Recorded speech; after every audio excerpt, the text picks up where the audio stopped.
Hello students, good morning all of you. In previous class, we have seen chapter 1 in 9th class in history. Now we will be start chapter 2, socialism in Europe and the Russian revolutions. Our topic is age of social change and liberals, radicals and conservatives. So let us see the topic age of social change. Socialism in Europe and the Russian revolutions. Europe में समाजवाद और रूसी क्रांति के बारे में हम discuss करते हैं. The age of social change, सामाजिक परिवर्तन का जो एज था, सामाजिक परिवर्तन का जो युग था, उसके बारे में हम देखते हैं. In the previous chapter you read about the powerful ideas of freedom and equality that circulated in Europe after the French revolutions.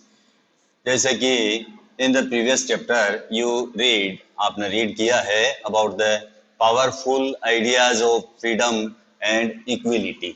जो powerful ideas थे freedom का और equality का, वो आपने फ्रेंच रिवॉल्यूशंस के बाद जो फ्रेंच रिवॉल्यूशंस हुई थी उसमें इन पावरफुल आइडियाज के बारे में आपने in the previous chapter read आपने पढ़ा है.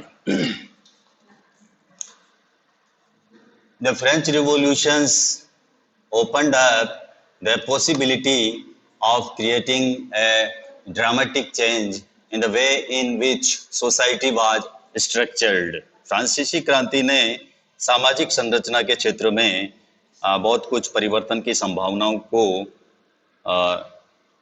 लागू कर दिया.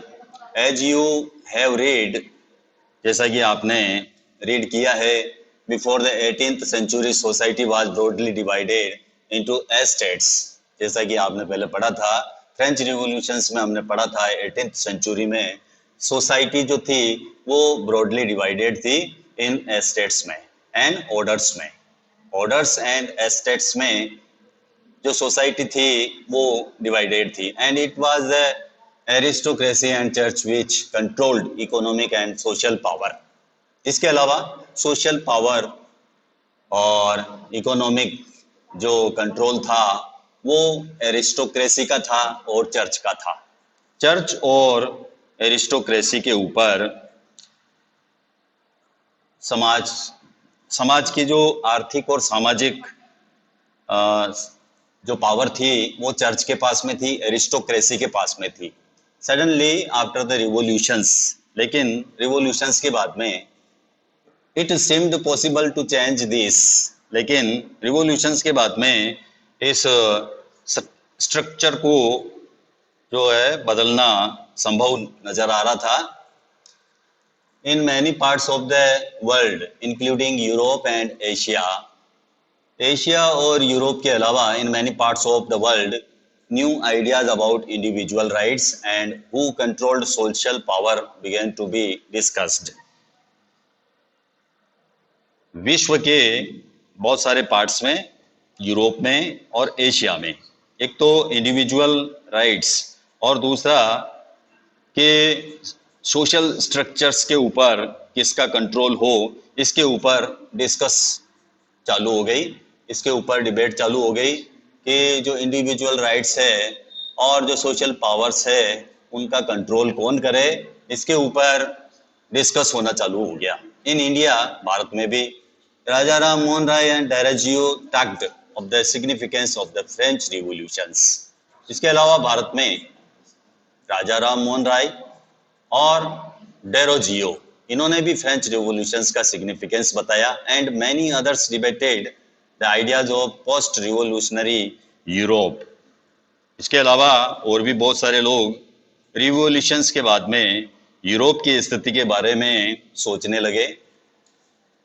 The developments in the colonies in turn reshaped these ideas of societal change. इसके अलावा आगे चलकर जो कॉलोनीज थी, कॉलोनीज में जो इंसिडेंट्स हुई और जो विचार आए, उन्होंने एक नया रूप प्रदान करने में उन्होंने इम्पोर्टेंट रोल किया. नॉट एवरीवन इन यूरोप, मगर यूरोप में however wanted a complete transformation of society. लेकिन यूरोप में एवरीवन जो था वो वांटेड ए कंप्लीट ट्रांसफॉर्मेशन, यानी कंप्लीट ट्रांसफॉर्मेशन नहीं चाहता था, यानी समाज में पूर्ण परिवर्तन वो नहीं चाहते थे. Response varied from those who accepted that some change was necessary but wished for a gradually shift. इस सवाल पर सबकी जो है डिफरेंट राय थी. कुछ लोग बदलाव के लिए तैयार थे, but wished for a gradual shift, लेकिन वो चाहते थे कि ये जो चेंज है वो ग्रेजुअल हो, धीरे धीरे हो. To those who wanted to restructure society radically. और वन ग्रुप और था जो क्या चाहता था, सोसाइटी में रेडिकली चेंज चाहता था, यानी स्ट्रक्चर सोसाइटी की जो है उसमें वो रैपिडली चेंज चाहते थे, आमूलचूल परिवर्तन चाहते थे. सम वर कंजर्वेटिव्स, अदर वर लिबरल्स और रेडिकल्स. तो तीन ग्रुप थे. कंजर्वेटिव्स थे, अदर लिबरल्स थे, रेडिकल्स थे. तो कंजर्वेटिव्स, हाँ आपको पहले बताया था, रूढ़िवादी, जो पुरानी कस्टम्स के ऊपर बिलीव करते हैं. एंड अदर लिबरल्स थे, उदारवादी. रेडिकल्स थे, रेडिकल्स जो समाज में पूरा परिवर्तन चाहते हैं, टोटली चेंजेस चाहते हैं, उनको रेडिकल्स कहा जाता है. तो ये तीन प्रकार के ग्रुप थे.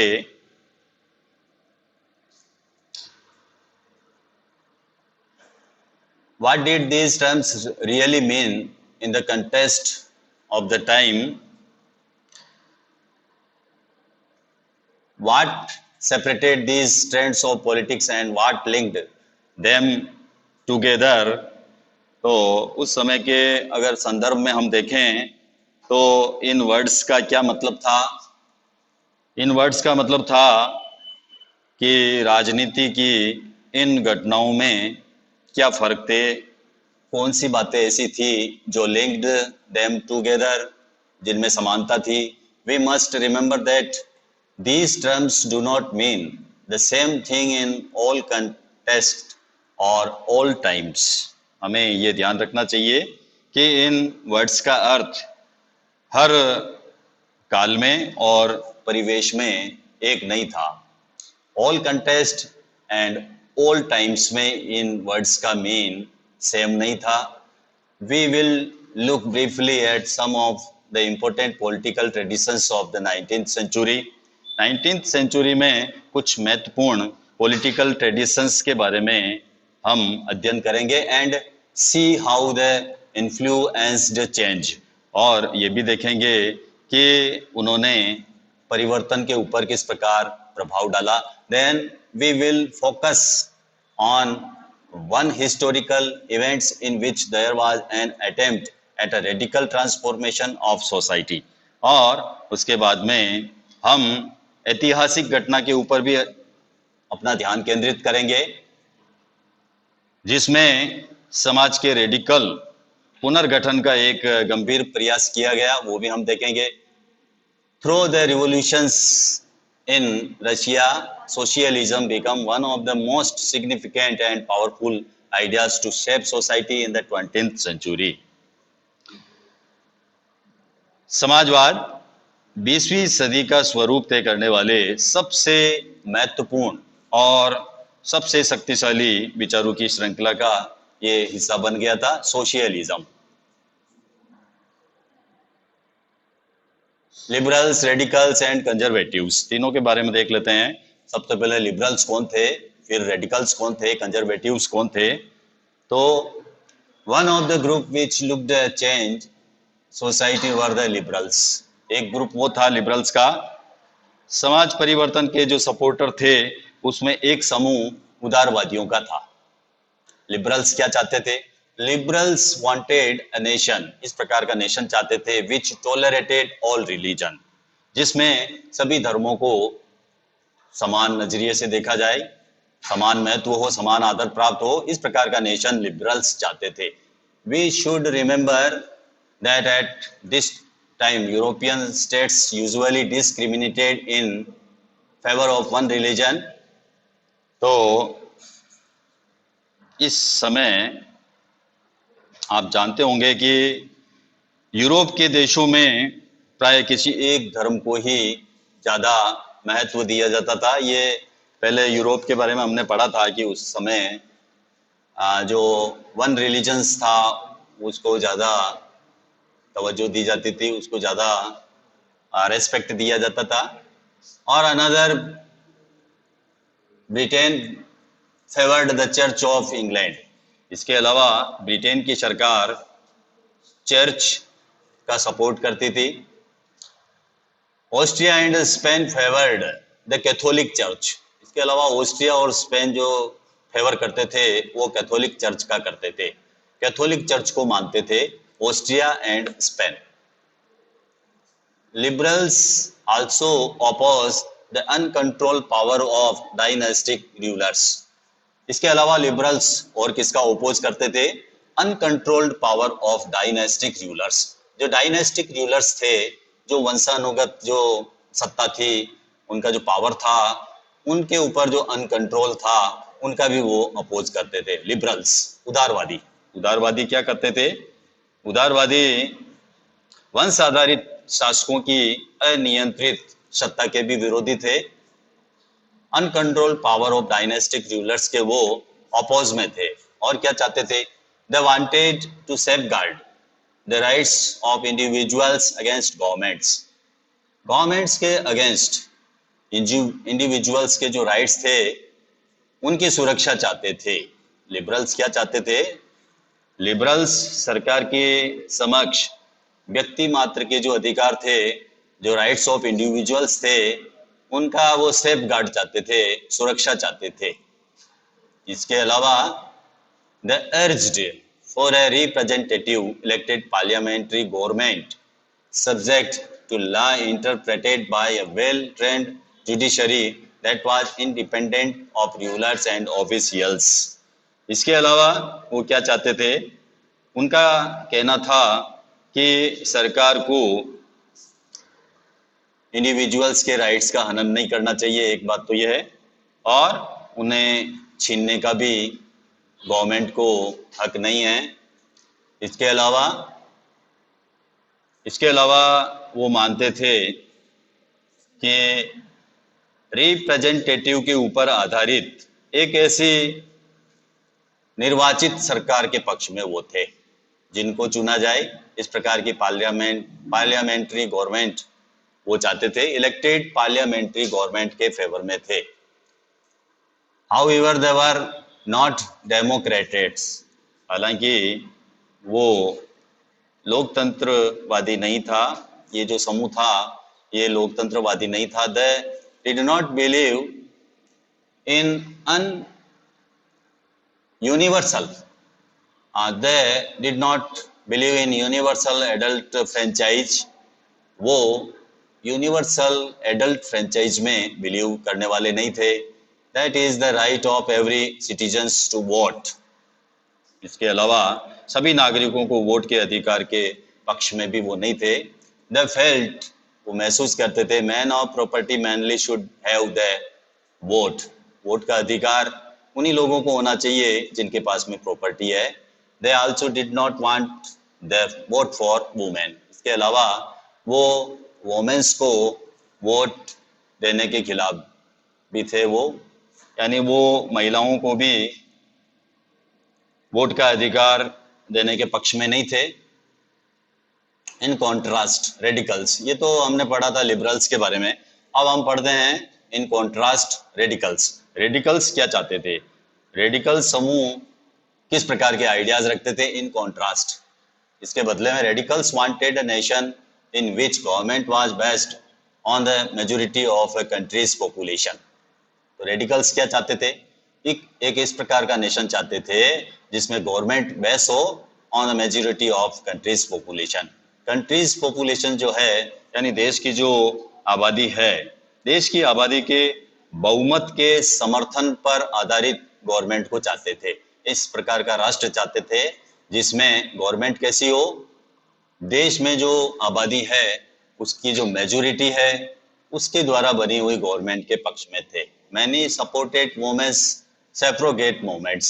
इसके अलावा ये सपोर्टेड थे किसके? वुमेन्स सेफ्रोगेटेड मूवमेंट्स, यानी महिला मताधिकार आंदोलन के भी ये सपोर्टर थे.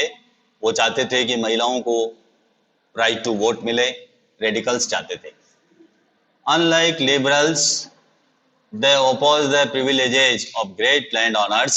Landowners को जो great privileges मिले हुए हैं उसके भी वो oppose में थे. यानी जो लैंड ओनर्स थे, जमींदार थे, उनको जो विशेष अधिकार मिले हुए थे उनके भी वो विरुद्ध थे. एंड वेल्थी फैक्ट्री ओनर्स, जो वेल्थी फैक्ट्री ओनर्स थे उसके ओपोज में थे. They were not against the existence of private property. लेकिन जो रेडिकल्स थे वो प्राइवेट प्रॉपर्टी के अगेंस्ट में नहीं थे, but dislike concentration of property in the hands of a few. यानी वो निजी संपत्ति के विरोधी तो नहीं थे, लेकिन वो ये भी नहीं चाहते थे कि कुछ लोगों के पास प्रॉपर्टी का कंसंट्रेशन हो. ये भी वो नहीं चाहते थे. वो इसको डिसलाइक करते थे. डिसलाइक किसको करते थे? Concentration of property in the hands of a few, यानी कुछ लोगों के पास में संपत्ति का कंसंट्रेशन हो, ये भी वो नहीं चाहते थे. और क्या चाहते थे? प्राइवेट प्रॉपर्टी चाहते थे. They were not against the existence of private property. Private property के अगेंस्ट में नहीं थे, लेकिन dislike concentration of property in the hands of a few, ये वो चाहते थे. अब हम पढ़ते हैं कंजर्वेटिव्स. हमने लिबरल्स पढ़ा, रेडिकल्स पढ़ा, अब हम पढ़ते हैं कंजर्वेटिव्स के बारे में. रूढ़िवादी कौन थे? तो रूढ़िवादी पहले आया था ये वर्ड फ्रेंच रिवॉल्यूशंस में. आपके जो पुरानी कस्टम्स है उनमें बिलीव करने वाले जो लोग होते हैं उनको हम कंजर्वेटिव्स कहा जाता है, कंजर्वेटिव्स कहते हैं. Conservatives were opposed to radicals and liberals. ये दोनों के ओपोज में थे. कंजर्वेटिव्स जो थे वो रेडिकल्स और लिबरल्स, जो रेडिकल्स थे, जो लिबरल्स थे, उनके ओपोज में थे. जो उदारवादी थे और जो रेडिकल्स थे, जो पूर्ण परिवर्तन चाहते थे, उनके वो ओपोज में थे. कौन थे? Conservatives. After the French revolution, French revolutions के बाद में, however even conservatives had opened their minds to the need for change. Conservatives भी, उनकी भी आंखें खुली कि सोसाइटी में जो है नीड फॉर चेंज, यानी चेंज की आवश्यकता है, ये उन्होंने भी मान लिया. रूढ़िवादी भी फ्रेंच रिवॉल्यूशंस के बाद में ये मानने लगे कि समाज में परिवर्तन आवश्यक है. इसके बाद में after the French revolutions even conservative had opened their minds to the need for change. उन्होंने भी ओपन्ड देयर माइंड्स, अपनी आंखें खोली, अपना दिमाग लगाया to the need for change. Change के लिए नीड है, सोसाइटी में बदलाव जरूरी है. ये कंजर्वेटिव्स भी आफ्टर द फ्रेंच रिवॉल्यूशंस के बाद में मानने लग गए. Earlier in the 18th century के समय में conservatives had been generally oppose to the idea of change. 18वीं सदी में जनरली जो रूढ़िवादी थे वो परिवर्तन के विचारों का विरोध कर रहे थे. परिवर्तन वो नहीं चाहते थे. 18वीं शताब्दी में, 18th सेंचुरी में, conservatives had been generally opposed to the idea of change. Idea of change के वो अपोज में थे. कब? 18th सेंचुरी में. कौन थे? Conservatives. By the 19th century, लेकिन 19th सेंचुरी में they accepted that some change was inevitable but believed that the past had to be respected. लेकिन जैसे ही 19th सेंचुरी आई तो उन्होंने एक्सेप्ट कर लिया that some change was inevitable, यानी कुछ परिवर्तन जो है वो समाज के लिए आवश्यक है, वो ये मानने लग गए। लेकिन वो क्या नहीं चाहते थे, but believed that the past had to be respected, लेकिन वो चाहते थे कि पास्ट का भी रेस्पेक्ट होना चाहिए, पास्ट का भी सम्मान किया जाना चाहिए। And change had to be brought about through a slow process, और जो चेंजेज किए जाए, चेंजेज की जो प्रोसेस है वो स्लो होनी चाहिए, उसमें वो बिलीव करते थे, यानी बदलाव जो हो वो धीरे धीरे हो, इस प्रकार वो चाहते थे। Such different ideas about societal change clashed during the social and political turmoil that followed the French revolutions. French revolutions के बाद में जो पॉलिटिकल टर्मोइल और सोशल टर्मोइल, टर्मोइल का मतलब यहाँ पर चेंज से है, उथल पुथल से है, राजनीतिक उथल पुथल, सामाजिक उथल पुथल, इसके बाद में सोशल चेंज के ऊपर जो है उन्होंने अपना ध्यान लगाया। The various attempts at revolutions and national transformation in the 19th century helped define both the limits and potential of these political tendency. 19वीं सदी 19th सेंचुरी में रिवॉल्यूशंस और जो विभिन्न राष्ट्रीय नेशनल ट्रांसफॉर्मेशंस की जो कोशिश की गई, उन सभी ने जो है राजनीतिक स्ट्रेंड्स की सीमाओं को और संभावनाओं को स्पष्ट कर दिया। जो पॉलिटिकल टेंडेंसी थी और potential of this political tendency थी, उसको उन संभावनाओं को स्पष्ट कर दिया। नेक्स्ट हमारा होगा industrial society and social change.